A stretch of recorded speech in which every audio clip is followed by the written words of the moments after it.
You know, you gotta be proud of your mess ups because they lead to your victory. Hey, hey! It leads to your victory because it's only victory in Jesus, okay? It's yes and amen. Plans are to prosper you. Plans not to harm you. Plans to give you hope in the future.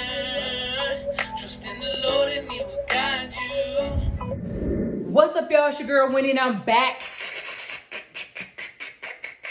with another video. So this is another story time video about my first duty station. If you're new to my channel, please go ahead and consider subscribing to my channel. You know what I'm saying? You're already here, so go ahead and take that plunge. Plus. It's gonna be one of those videos, huh? Press subscribe, okay? So I'm gonna leave you with A1 since day one. You know, I sure appreciate, you know what I'm saying? I'm talking about already mine, okay? So by the title, I'm talking to you about my very first duty station. So if you don't know by now, my very first duty station was Fort Bragg, North Carolina, and I was assigned to 530th Supply and Support Battalion. And the company I was assigned to was 249th Quartermaster, locked and tight. Okay, so, you know, basic was all, AIT was relaxed, and when I get to Fort Bragg, I didn't know what to expect. Because once again, if you go watch video number 2 of this series, I didn't ask anybody anything. Like, I didn't ask my parents. I didn't ask nobody nothing. You know what I'm saying? I guess it was a good thing because I didn't have any expectations of anything. So I didn't know, I ain't know nothing. So we signed in at Fort Bragg or whatever, right? Right. And I actually, back up, rewind. So I left the safety of my parents' house, okay? I left there and I took the Greyhound, y'all. So I left AIT taking the Greyhound and went to New Orleans. So I'm in New Orleans. Somebody picks me up from there and they take me to Lake Charles. So I'm in Lake Charles for a couple of days with that person because that person, got out of AIT sooner than me. You know what I'm saying? So, he come to pick me up. We go to Lake Charles. I meet his parents, blah, blah, blah. No, did I meet his parents? No, he picked me up from Lake Charles. And he picked me up from New Orleans. We went to Lake Charles. I think I was in Lake Charles for like a day or two. Then I was like, look, I gotta go see my parents. So I leave to go see my parents or whatever. So, I introduced Larry D and my mama to him. And this dude is essentially, he lied. Everything at this man's mouth is a lie. He said he saw Jerome Bettis in person, talking about his shoulders was out to here. Just lying. And so, Larry D was like, He ain't never say nothing to him, you know what I'm saying? And I'm just looking back on it. I'm like, this dude just lied to be lying. And Larry D never said nothing, So, I was there and then didn't do hometown recruiting. Go watch the last video and you'll see everything I didn't do. I didn't do what I was supposed to do. So then we go and so I take the Greyhound from Fort Polk to Arkansas. So they was like, yeah, it's a long layover. It was like essentially it was an 8-hour layover in Little Rock, Arkansas. So I called a person up. I was like, hey, look, I'm going to be here for 8 hours. I need you to come get me. And you know what he did? He came and he got me. And so then, he came and got me because he was already at his duty station. His duty station was Fort Campbell, Kentucky. And so he was like, oh, yes, sign in here. He was begging me to sign in at Fort Campbell. And I was like, I'm not signing in at Fort Campbell. I was like, because Lawana is at Fort Bragg. I'm not leaving Lawana. I'm not signing in here. And so that was one of the best decisions that I ever made because it was pure pandemonium after that. And so, so then, you know, he ended up, so I got a car that he had, and he ended up getting a new car. So I drove that car from Fort Campbell, Kentucky, all the way to Fort Bragg. So that's like a 10 hour drive. And so there was no cruise control. So it was a Eclipse. It was a 1999 Mitsubishi Eclipse, and it was a stick. So luckily, you know, I was a jack of all trades then, master of none then. So I drove there, and you know, so as I'm driving there, like I'm on the phone talking to like old high school boyfriends and stuff, and I'm like, why for what? And so, so I get to Fort Bragg, and so at this time the base is closed down because of, you know, 9/11. So all the access points that you could normally get to, because okay, so what, I didn't have GPS. So what I had to do was I had to go on the internet and print out MapQuest, a turn-by-turn direction. Y'all don't know nothing about MapQuest, okay? You might, but this was hard. It was hard times back in the day. It ain't like now that you can pick up your smartphone and, you know, hit your GPS so it can tell you where he's going. No, I had to print this out before I left. So I'm circling Fort Bragg. You know what I'm saying? I'm all in Spring Lake. I'm all in, what's that little place right there? I'm all on Bragg Boulevard. I'm all on, I didn't know. You know what I'm saying? So I'm calling, you know, Luana. I'm like, Luana, you know, where am I at? You know, she probably trying to put DJ on the phone. DJ don't know where I'm at because he, on the side of post that I was at, you know, he ain't really fool with because he was on the other side. He was across the tracks. You know what I'm saying? So basically Fort Bragg runs down the middle. It's a street that runs down the middle of Fort Bragg, which is called Bragg Boulevard. So on one side of Bragg Boulevard, you had the legs. And then on the other side of Bragg Boulevard, you had everybody that was, you know, jump qualified. You had the maroon berets over there. You know what I'm saying? So DJ, he ain't know where I was at. So I'm like, man, so I called my mama. I'm like, mama, because at this point, I'm dead dog tired and I have to sign in the morning. And so I'm like, mama, you know, I'm tired. You know, so she was like, well, see if you can get a room. So I tried to see if I could get a room. I couldn't get the room because they wouldn't take her credit card information over the phone. They wanted the actual physical card. I'm just like, bruh. So somehow, some way I make it over to 82nd. And so, you know, DJ meets me or whatever, you know, he takes me up. So me and Luana didn't sign in, but, you know, Luana was on, because in their barracks, they had, so they had a common area that they would share. So they had like the little kitchen area that didn't have like no stove or nothing. It was just, you know, it was a sink, a fridge, and then they had the restroom or whatever with the shower and all that other stuff. So then when you walk into the room, you have two separate rooms. So you got a room on this side, you have a room on that side. So if I remember correctly, I might be in the wrong barracks room. I don't know. I think that's how their rules work. I don't know. But anyway, so no, that is definitely the wrong room. So one side was DJ's room and one side was Jones' room. So Jones wasn't there. Jones was on a 4-day or something like that. He was gone to Virginia or whatever. So DJ was like, you can sleep in here. So we slept for the night, got up, went, signed in, so on and so forth. So I don't really remember anything about signing in or anything like that. Don't remember. All I remember is getting to 5:30 Supply and Support Battalion. So we get there and I meet this big, tall, you know, that was the second time. Anyway, I'm getting my duty stations mixed up. Okay? Bear with you, girl. So I get there or whatever, and, you know, we're told to drop our bags or whatever. We got to fill out. So basically, it was like a super huge hurry up and wait.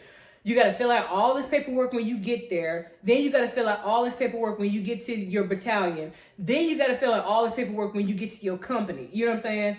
And so filled out all the paperwork, and then this guy from the motor pool named Sergeant Thomas, he comes to get us. And so he was like, you know, I'm here, you know, for the two people. And so they were like, these two are yours, you know, like we objects. So me and Luana, we go with him or whatever.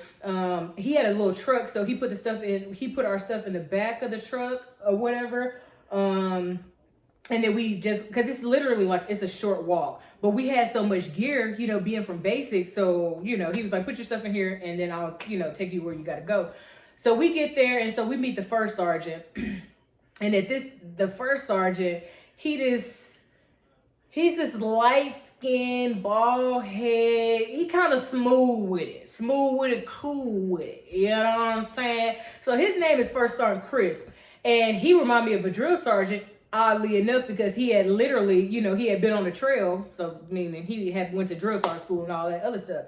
So, you know, he was like, hey, y'all going to 3rd platoon. Your platoon sergeant is Staff Sergeant Wine, so on and so forth. So we meet our platoon sergeant, Staff Sergeant Wine. And so she's this high yellow, I think she had brown hair platoon sergeant. But she, you know, she never went, you know, I remember like once or twice her running with us. So basically she was always on profile or whatever. Ain't nothing wrong with profile when you get up there, you know. But so, you know, she was our platoon sergeant and as a matter of fact, that's not true. We fell into 2nd platoon first.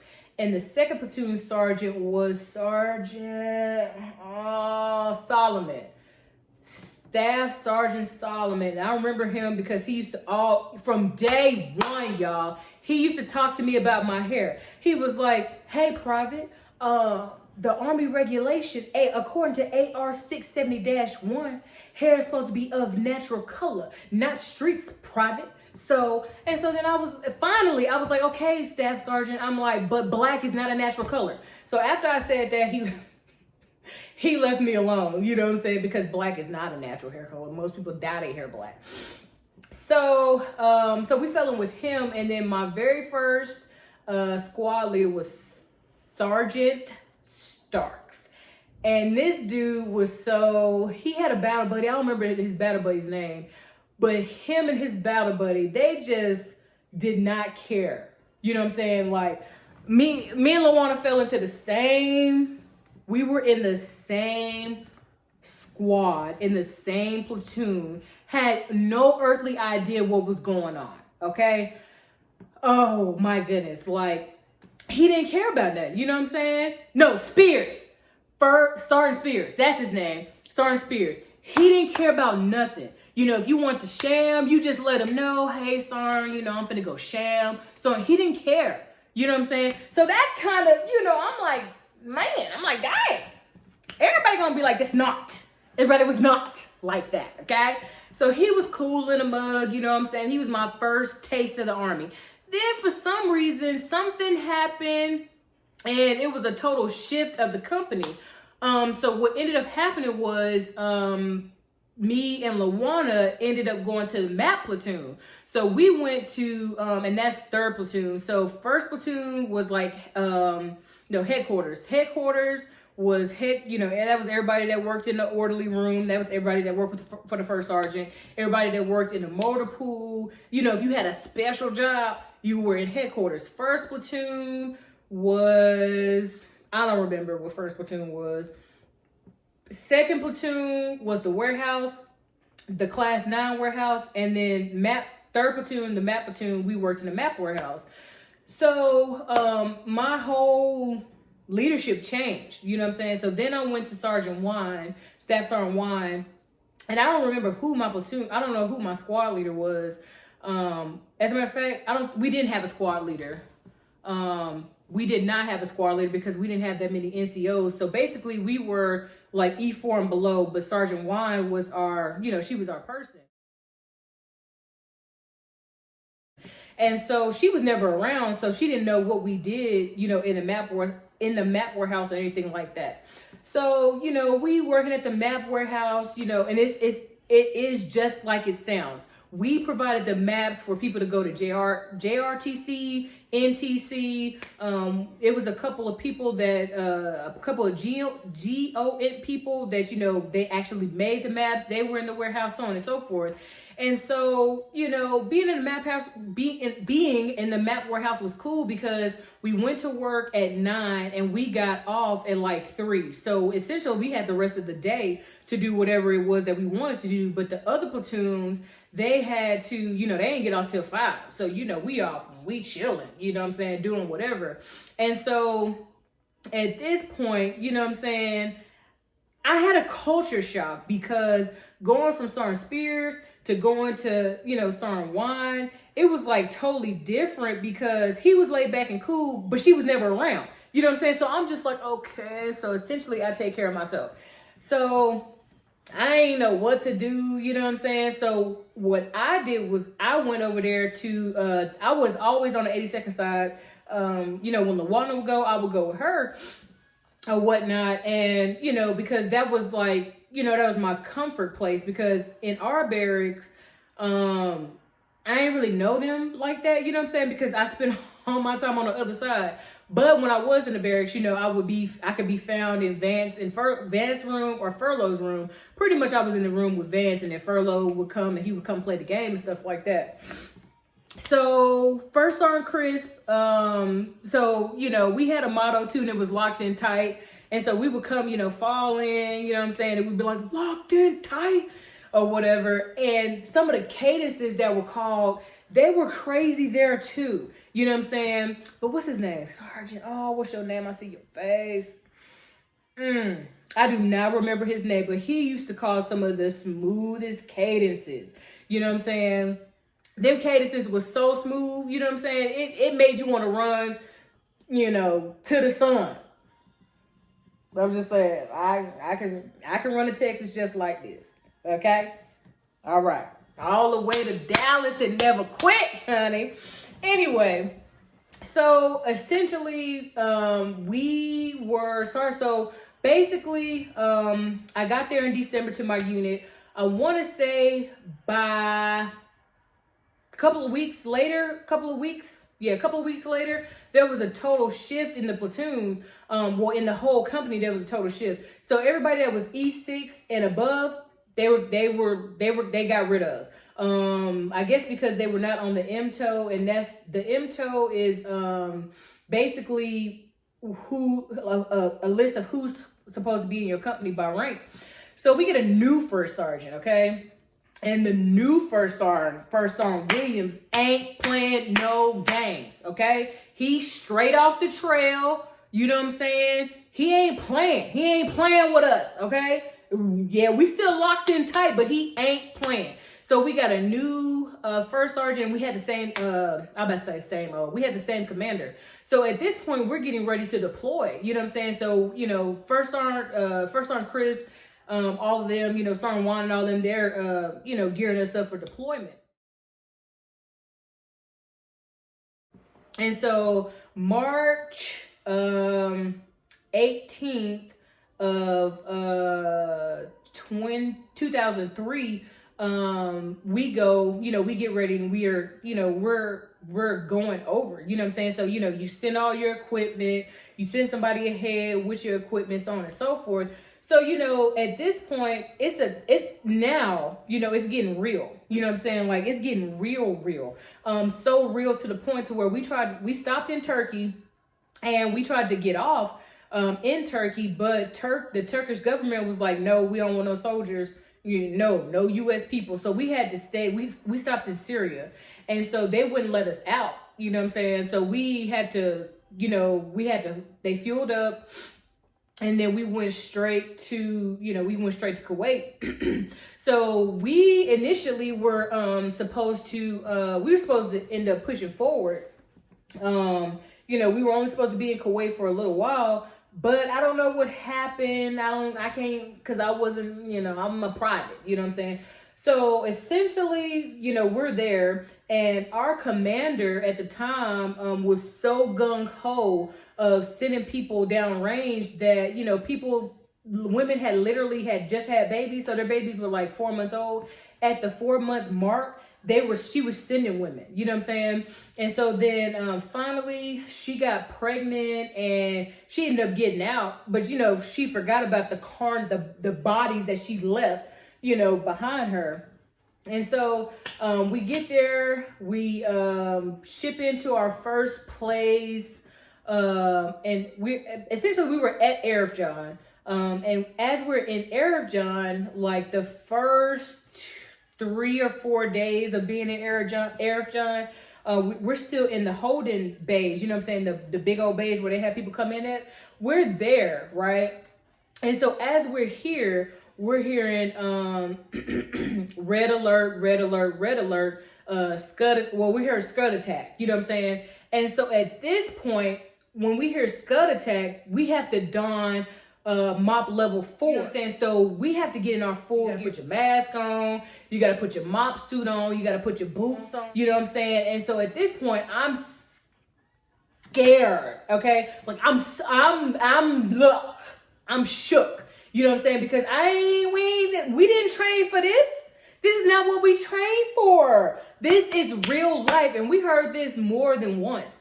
So, it was some people trying to get in. So me and another girl, we go to the door trying to keep these people out. It's a Scud Attack. You know what I'm saying? So a Scud Attack is essentially chemical warfare. That's what they told us. Chemical warfare coming. And so, that's what they told us. And so, we're trying to keep these people out and when they need to be getting in, you know what I'm saying? And so at this point, none of my chain of command was like, private stand down. Like nobody said anything to me.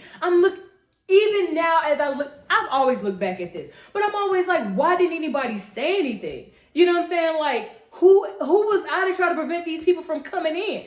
You know what I'm saying? Like that's so selfish. And so one of the guys, he was stronger than the mother. No, it was 3 of us. It was 3 of us on the door. And so he hit the door. He busted the door. He was like, boo! And he came in or whatever. He was cussing or whatever. Nobody cares. And so this is how jacked up the whole thing was. So basically, you're supposed to go over there in your desert, in your DCUs, which is your desert camouflage uniform.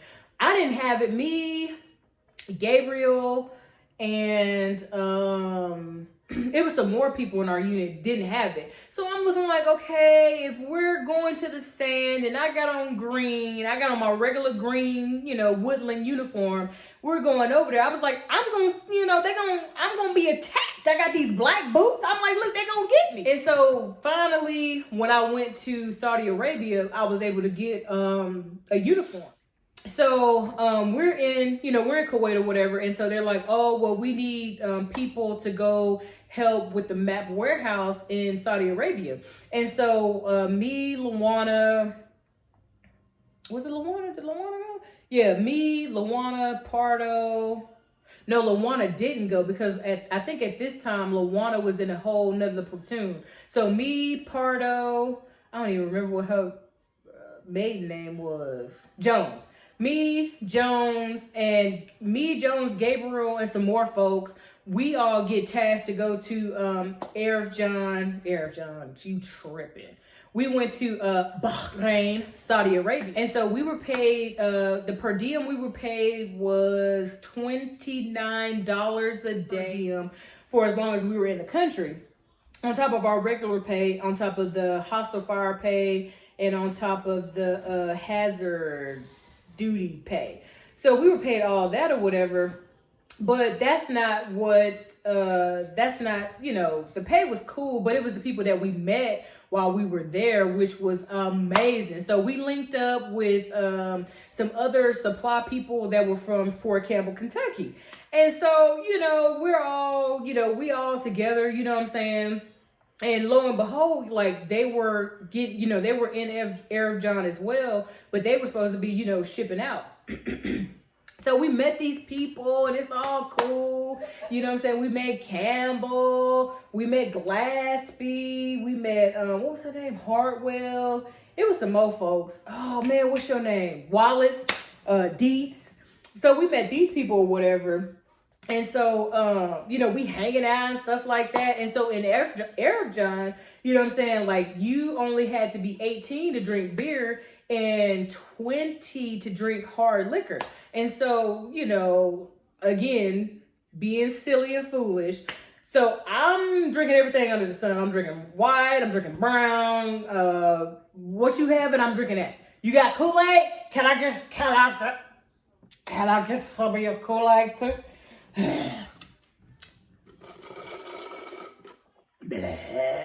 So, so essentially, and I'm taking shots, Like, essentially, if it had not been for Jesus, because I wasn't like, I didn't drink or nothing like that, but you know, I'm away from home, you know what I'm saying? I'm in this beautiful desert oasis, because essentially it really is, you know, Bahrain, Saudi Arabia is a desert oasis.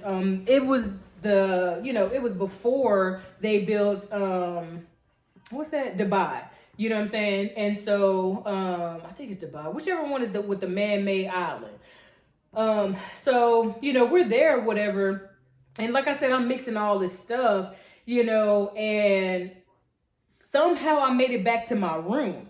And so in making it back to my room, you know, I had to vomit for real. So much to where, you know, I thought I saw 2 toilets. I vomit, and I go get back in the bed. So somebody's like, hey, here, you know, you need to drink you some water or whatever. So I drank the water, and I get up the next morning expecting to, you know, have to clean up my vomit. And Big Tom Jones, like I said, the Lord always sent me one. She cleaned it up for me. You know what I'm saying? And I couldn't thank that girl enough. You know what I'm saying? Because, like, essentially, you know, anything could have happened to me. You know what I'm saying? Like, with all, you know, all that mixing of the alcohols, and then on top of that, not only am I mixing alcohols, like I'm smoking beaties too. And beatie is like it's like this cigar type thing, but it looked like weed. That's the only reason why I was smoking it, because it looked like weed. So I wanted to look like, you know, I was really doing something. It was tobacco. It wasn't wacky tobacco, kids. And so, you know, going in with that, you know, it was just like, you know, you about to die for what? And that's not, you know, even, so then we get back to our duty station, you know, so we go through our deployment or whatever, link back up with the people from Fort Campbell. We meet back up with them in Doha, and we're like, they're in a section of the tire yard, and we're in a section of the tire yard. And I don't even know how we all, you know, intermixed, you know what I'm saying? Because I was always on some type of special project. So I went up to me, Luana, and some more folks went up to Doha, you know what I'm saying, on this mission, you know, to go help out the tire yard. So we in Doha, and we can wear civilian clothes at this point, honey. Okay. So we wearing civilian clothes or whatever. I mean, to work, you have to wear your, you know, your DCUs, but when you're out, you know, you wear civilian clothes or whatever. So we wearing civilian clothes and all that. And like I said, we went linked back up to those people from Fort Campbell. So essentially, this is what happened. So essentially, one of the people that I knew, I knew Glaspie. So Glaspie knew Williams, and I know both these dudes, right? So Glaspie knew Williams. He's like, yeah, you know, I played basketball against that dude. Da, da, da. And he's describing him to a T, you know, and I'm just like, what? I'm like, what's that? Me and Williams weren't together at this time. But just for the simple fact that you know somebody that I know, you know what I'm saying? I'm like, bruh, what's happening? Oh, it was just a whole big old mess. Because it goes back to the Army is, you know, the Army is small. You know what I'm saying? Like, we think that the Army is this big entity. But, you know what I'm saying? Like, how random is it that these people that aren't even, you know, Campbell and Bragg are 9-10 hours away from each other, but, you know, we finding out that we have common links and stuff like that. And even with that, like, you know, I'm talking about my hometown. It's people that have been to my hometown talking about the China Star in the hometown. And I'm like, what? What you know about China Star shrimp fried rice? You don't know about no China Star? And they talking about some, China Star is where it's all you can eat buffet. It hurt my stomach. You didn't go to China Star. I don't know where you went. But it wasn't China Star, okay? It wasn't China Star. You're not going to do China Star like that. Sadly enough, China Star is closed down. You know, hey, sad moment in time. Give it a moment. All right, I'm back. So essentially, you know, we had the Scud. We had several Scud attacks. I went on several special missions. At first, you know, I didn't think about it till now. You're gonna hear me say that a lot, so just get used to it. But I didn't think about it that, you know, I was sitting on all these missions, but essentially like people were trying to get rid of me. But like what they did was they created a place to where, you know, I was like an all source tech. You know what I'm saying? So I worked at the map warehouse, got map warehouse experience under my belt while deployed, worked in the tire yard, worked in the class 9 warehouse. I worked at an Ace. That's where they keep the ammunition. Worked at an Ace. It was somewhere else they sent me to too. Yeah, so they sent me all these places or whatever, but had I had applied for warrant officer school, I would have been a shoo-in candidate for that because essentially I done covered everything. You know what I'm saying? Except for working in the orderly room, but who wants to work in the orderly room next to the first sergeant? You can't really do nothing. And so, you know, being at my first duty station on my first deployment, it was like we were all we had. So each and every month, like I said it before, you know, we had a party. We had some type of unit function where we was barbecuing or whatever. And at each and every function, like I said before, you know, Larry D came, Hargrove came. And when my mom was, because my mom, she was forward. My mom was in Iraq. So whenever she was able to come, she was there.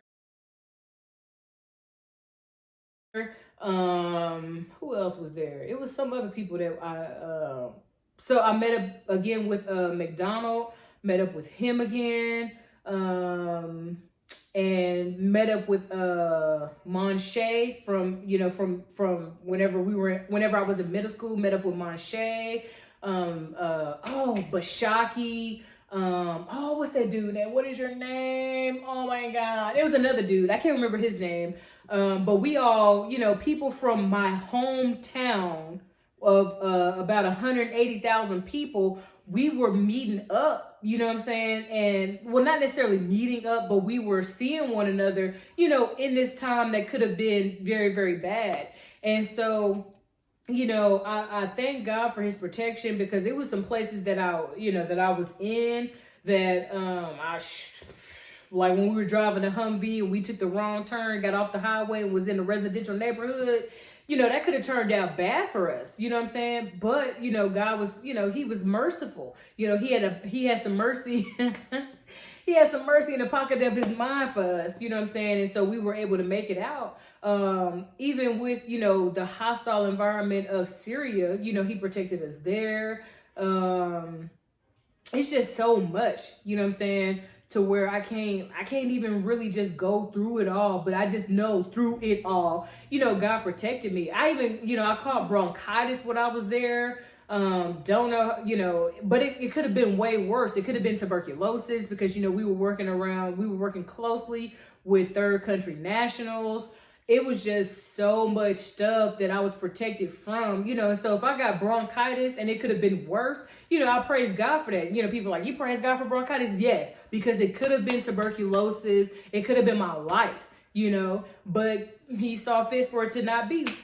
And so this has been an interesting tale about some interesting people that I have met along the way on my journey, because this is Journey with Wendy, okay? It's Journey with me, Wendy, okay? So you're going to get all kinds of stuff. You never know what you're going to get. You might get some t-shirt videos, some how to cook videos, some how to twist your faux locks. You never know what you're going to get, okay? And yes, my shirt is like this was not on purpose, but my shirt didn't turn out right. So, you know, I don't throw my stuff away. I'm going to just wear it on camera, okay? Because it's still, you know. You gotta be proud of your mess ups because they lead to your victory. Hey!